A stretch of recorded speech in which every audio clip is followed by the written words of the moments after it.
of Gabbie Hanna's was genuinely fun at first.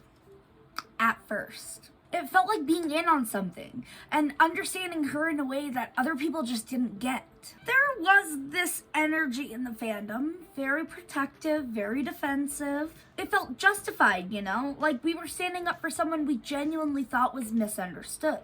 But I don't think we talk enough about the other feelings that were there at the time as well. Because low-key, we were really scared of her. And it wasn't this, she's so terrifying thing. It was like, you didn't want to be noticed for the wrong thing. You didn't want to disagree too loudly. I remember seeing how she responded to criticism, even small criticism, and thinking, okay, so this is what happens when you step out of line. And I told myself it wasn't fear. It was just respecting Gabbie. It was her having boundaries, or whatever she wanted us to believe. There was also this unspoken rule that you don't call her out, because if you do, there's a very real chance she might unfollow you. And to us, that was everything. Like, oh no, a creator unfollowed you, but when you're in the midst of it, it doesn't feel small. Being followed by her meant something to us. It meant you were a good fan. You were on the right side of history. So people learned really quickly what kept you there and what got you pushed out to the side. You could joke, you could defend, you could laugh along at her, but as soon as you got too critical, that's when things changed and she was no longer on your side. I know for me, there were moments I wanted to say something. Not even anything harsh, but I didn't because I cared more about staying in her orbit than saying what I actually thought. And the thing is, it's not like nobody ever said anything either. People did, just not for long, really. Because once you called her out, it didn't turn into a conversation. It turned into silence. Like, complete silence. No likes, no replies, no notifications from her, nothing. Sometimes this happened for months. And I know this sounds not important, but to us, when that is the thing we rely on, her just cutting that off, it feels very intentional. One of the biggest moments for me, and the one that I tried not to think about too much because it was just so much, was the Rachel Oates book poetry thing. Because, oh my god, let's get into that. At the time, we thought the dynamic was really clear. Gabbie's poetry book, or so she claimed, was about really deep, personally traumatic things in the mindset of a child. So it came off really stupid and childish, because it was. But that's not the point. The point is Rachel made a parody book of this, and since we viewed it as a very traumatic book, we took this very badly. We were very offended by this. Like, why would you make poetry out of somebody's trauma? Like, not your own trauma. Not, like, you're making a joking book about somebody's trauma. Or so we thought. So people really defended Gabbie for this. But when I went back and reread Adultolescence without that framing in my head, some things really didn't line up. If something is being presented as this deeply trauma-centered work, you expect that to be reflected throughout it. And it just wasn't. Now, I'm not saying there's nothing personal in it. Don't get me wrong. There are some mental health poems that relate to Gabbie in the book. But I am saying the way it was phrased to us was not entirely true. And because of that, we framed Rachel like she had done something genuinely bad, when in reality, all she did was write a parody book about her dog. Her fucking dog. That's what we were upset over. Most fans didn't come to this conclusion on their own. They were guided by Gabbie. And I think that's the first time I really realized we weren't defending her. We were being mobilized. At the time, even then I thought it was excessive. That's why I never really got involved. It was horribly wrong of Gabbie, but for years I felt slighted by Rachel for some reason. Like she had done something. She hasn't. She did nothing wrong. And I just hate the way Gabbie put a bad taste in my mouth when I hadn't even watched her videos and still haven't to this day. I might have really liked them. I don't know if you can tell. I'm a book person. I know my room's a mess, but I'm a book person. I love books. So like, I would love Rachel's content. And I think that's the part that bothers me now is how normal it all felt. Like, it felt completely reasonable that we were constantly defending her and protecting her. But when I step back and look at it, the dynamic is kind of backwards. We were her audience. She was the 30-year-old woman. A lot of us were young, impressionable, and trying to figure out what was right and wrong in real time. Why did it feel like we were responsible for protecting her? And within all of that, there's the obvious favoritism. Like, there were just certain people in the fandom who got more likes, more replies, more validation, and personalized FaceTime calls with Gabbie. And it wasn't random. It was very clear what the messaging was. The more money you pay to my Patreon, the more access to me personally you get. It is so fucking parasocial beyond belief, I can't even begin to put it into words. Because when attention is the reward and silence is the punishment, favoritism is what keeps the system running. And there are moments that, at the time, felt exciting. Like her inviting a fan over to her house. And let me be clear, I'm not talking about Nick, the guy from her Manic episode. Why did she do that? Is she okay? I didn't know about this until a couple of months ago. I went my entire fandom life not knowing about this. Do you know how jealous I would have been? That's not normal. I should not be jealous of that. That is, what the hell? Are you kidding? And mind you, this person didn't just go to her house. She worked for her for a period of time, but a lot of people hire their fans. That's not actually as taboo as it sounds. It's the inviting the fan over to your house while they work for you. That type of power dynamic is kind of crazy. Looking back on it, it really blurred the lines. We were fans. She was the creator. And I need to reiterate, so many of us were young. The friend I know now at 18 joined the fandom at 12. So when you already have a space of people trying to stay on her good side, we're afraid of losing her attention and constantly rewarded. Being invited into her personal life like that, it reinforces the idea that closeness is something you get by being the right type of fan. And I think the clearest example of all of this is how divided it became. There were different levels of access to Gabbie Hanna. It wasn't labeled in some dramatic way, like there was no specific, here's the access to me card, but we all knew it. We all knew it. There were fans she would FaceTime with, talk to directly, and build relationships with. And then there were people she would miss live streams for. People who were still showing up, just at a lower level. Same fandom, very different experience. I didn't see it at the time. I just thought people were closer to her. Now I'm starting to realize maybe they were more of use to her. And I think what shifted for me was how heavy it all started to feel. People always told me, you'll regret being in the Gabbie Hanna fandom. I do not regret being in the fandom. I regret what the fandom did while I was in it, because now I am associated with that shit. Like, don't know what to tell you. Like, I can't apologize for them. I'm not them. And then there were times on Patreon where things got really personal, like darkly personal. Talking about in detail how much she was struggling and how she was feeling and how successful she was. And now I'm not saying you shouldn't talk about mental health. That's not the issue. The issue is who she was saying it to, a very young, impressionable audience. Because this isn't a private support system. It's a group of fans who are already emotionally invested in this person. And it created this atmosphere where people weren't just supporting her. We were worried for her safety. Worried that if we didn't say the right thing or show up enough or support her enough, then something bad might happen to her. That's a lot to carry, especially as a fan. It's like kick-grooming all over again. And when you combine that with everything else, the hierarchy, the need to protect her, the favoritism, feels a lot like emotional labor. Support should not feel like you're responsible for keeping them alive. Like, as a fan, that is not what support should look like. At a certain point, it stopped feeling like you could criticize her at all. Not because of the backlash or the favoritism, but because we seriously thought she was gonna hurt herself. So instead of questioning things, we overcorrected. So we defended her harder, louder, and more aggressively, because it seemed better than the option of what could have happened had we not. And there were moments where it didn't feel passive anymore either, like when she was misgendering Trisha Paytas. We were expected to step in, defend her, and correct the narrative. When everything was happening with Trisha, I did speak up. And it was not aggressively either. I said it very civilly.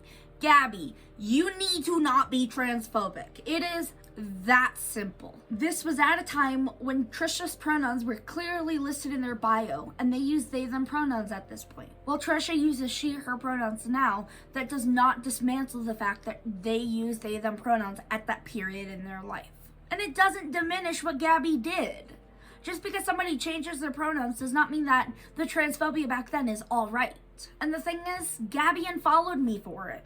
And she unfollowed a lot of other people too that day. She went totally silent on the internet and went on an unfollowing spree. The weirdest part is, I wasn't even shocked. I knew the rules. I knew what my place was, and I still crossed the line.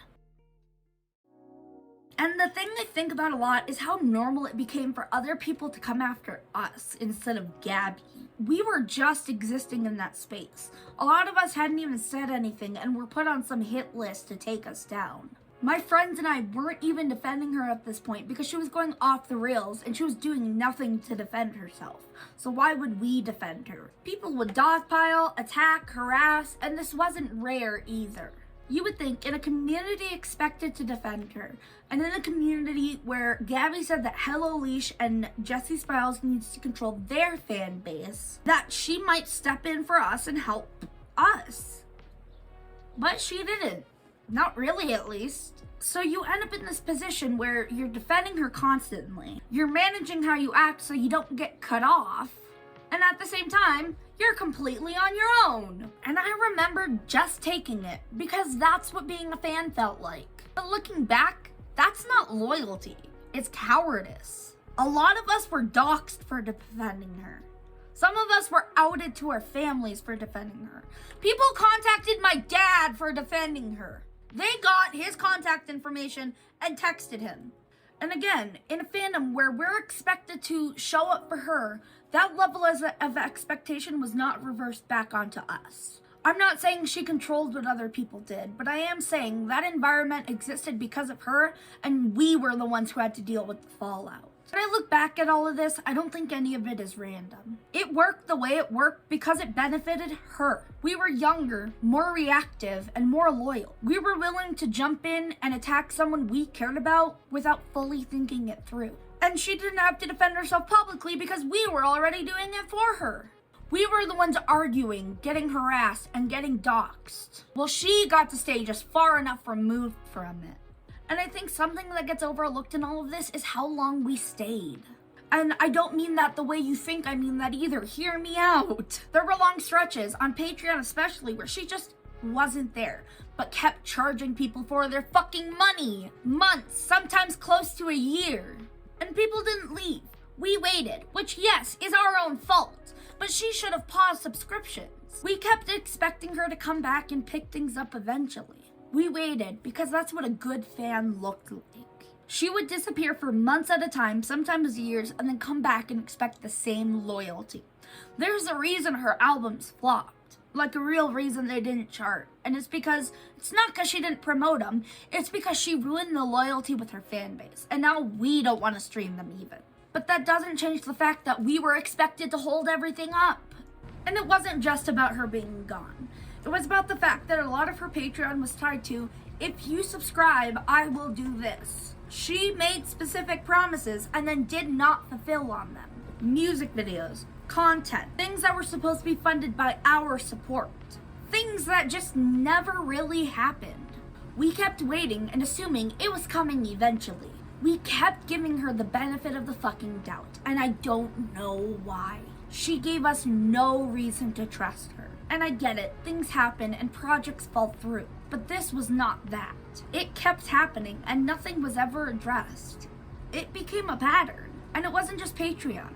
For years there were promises of new music called This Time Next Year coming out, with specific songs on the album. She promised that things were on the way, and then when she released it, they were shitty little voice note versions. It was not good.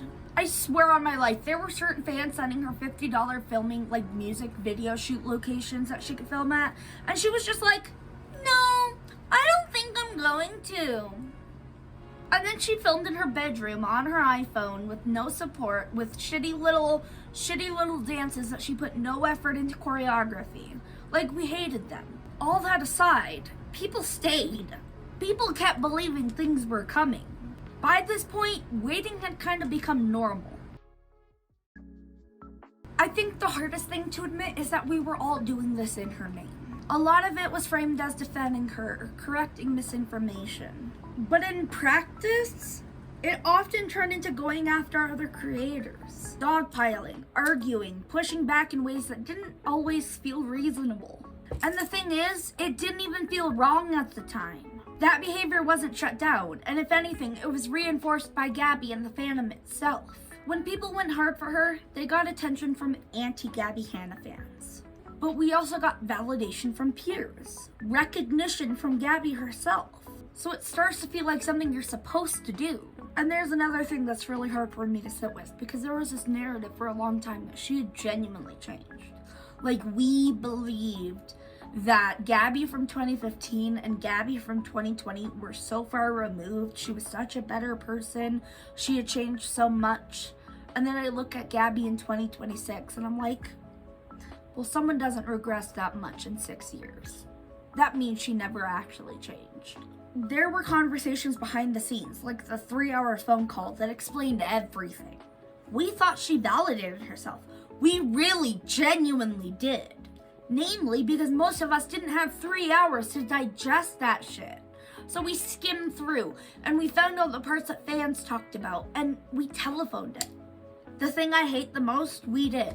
As fans, we took that seriously. We trusted that there was context we didn't know. I mean, Jesse's friends were literally in my personal DMs calling that phone call napalm at least 1.5 years before it was released. Meaning, yes, it was premeditated. But in hindsight, is that a bad thing? In the moment, we were like, if it's premeditated, how truthful can Jesse be? Really? Really? Like, I look back on my own thought process and I'm like, oh, I was so brainwashed. This is a cult. But the way I was thinking about it is, why would I receive information about this? I believed it was things that had been resolved that I'm not privy to. But the more I think about it, the more I question it, as I should. After Gabbie's Patreon group leak, I can't look at that phone call the same way anymore. I can't. It's forever changed. We didn't hear that conversation for years, but Gabbie knew it existed. We didn't see what was said, we were just told what happened. But the behavior that she was showing after the fact didn't really reflect that she had changed. I can say that the way that Gabbie presented the phone call made it easier for us to ignore what was right in front of us. It gave us reason to keep believing. It's a lot easier to defend somebody when you think the worst is already behind them. The thing that stayed with me the most was what wasn't addressed. There were things, especially during her Manic episode, where she said things that were genuinely harmful, offensive, and racist. Towards Black people, towards Native Americans, and towards all the trans people.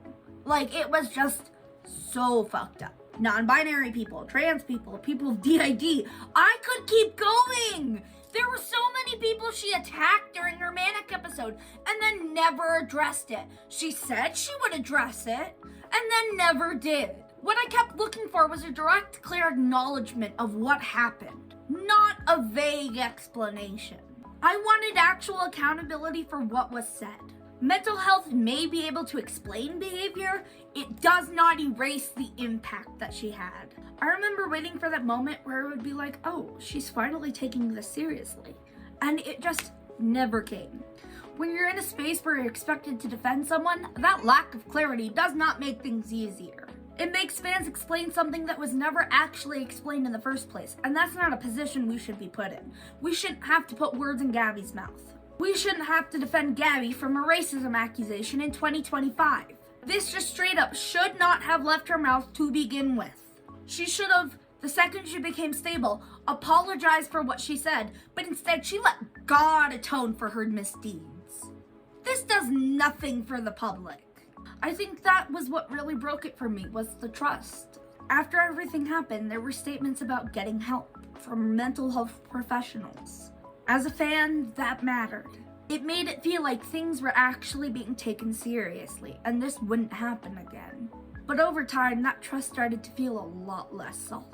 Now, I can't speak for anything that did or did not happen privately. I don't have access to that, but I can talk to how I felt watching everything that happened after that.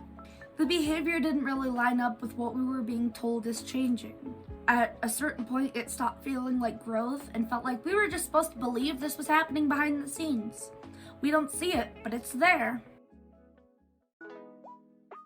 And then everything changed. Like a full rebrand. Different content, different messaging, different identity. She's leaning into the trad wife Christian era and taking a much direct, critical approach to other people. And again, people are allowed to change. That's not the problem. The problem was how sudden it felt and how little was actually explained to the people who were there supporting her.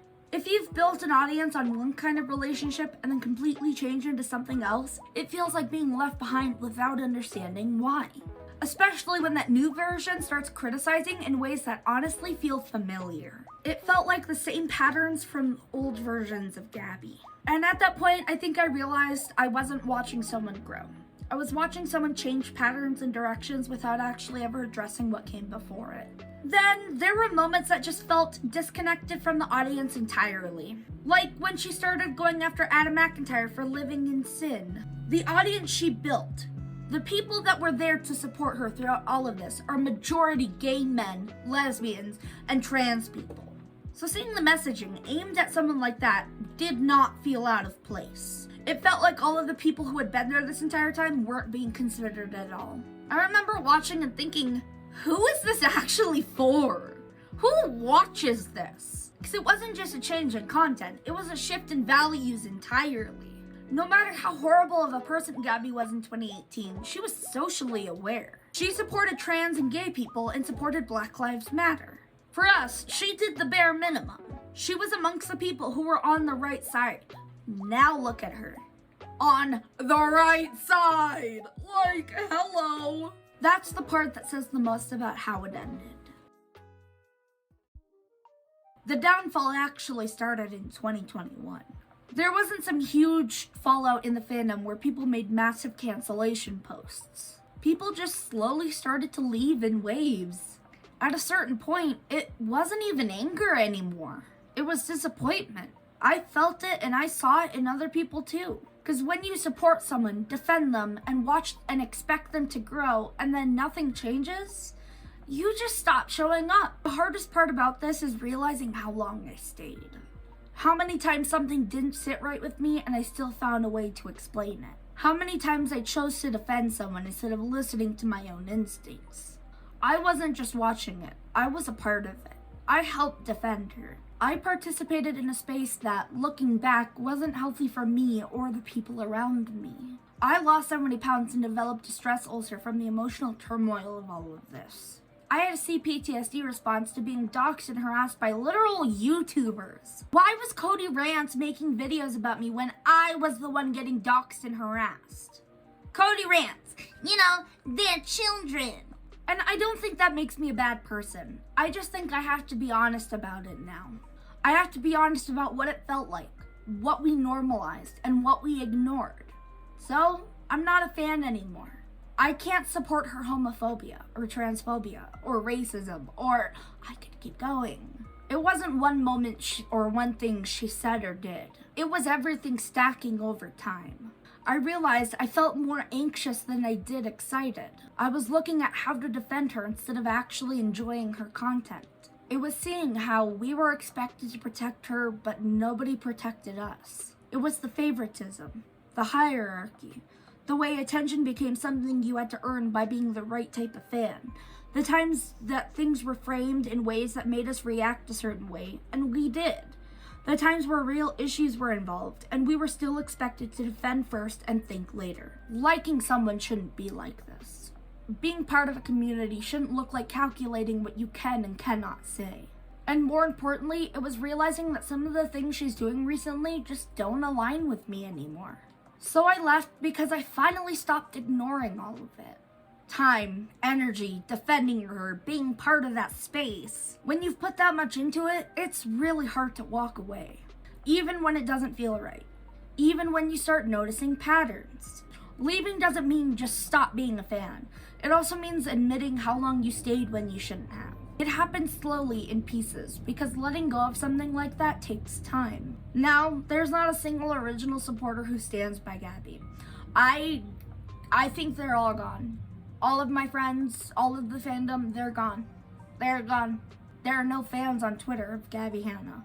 I was the last one. Things change, and so did we. It's much bigger than all of that. That's all I really wanted to say. Not to start anything or to drag anyone. Just to be honest about why I'm not here anymore. If you're still in the fandom, I'm not telling you what to do, but I am saying, if something feels off, listen to it. If you've also gone through something like this publicly, you don't have to share it, but if you want to, you can.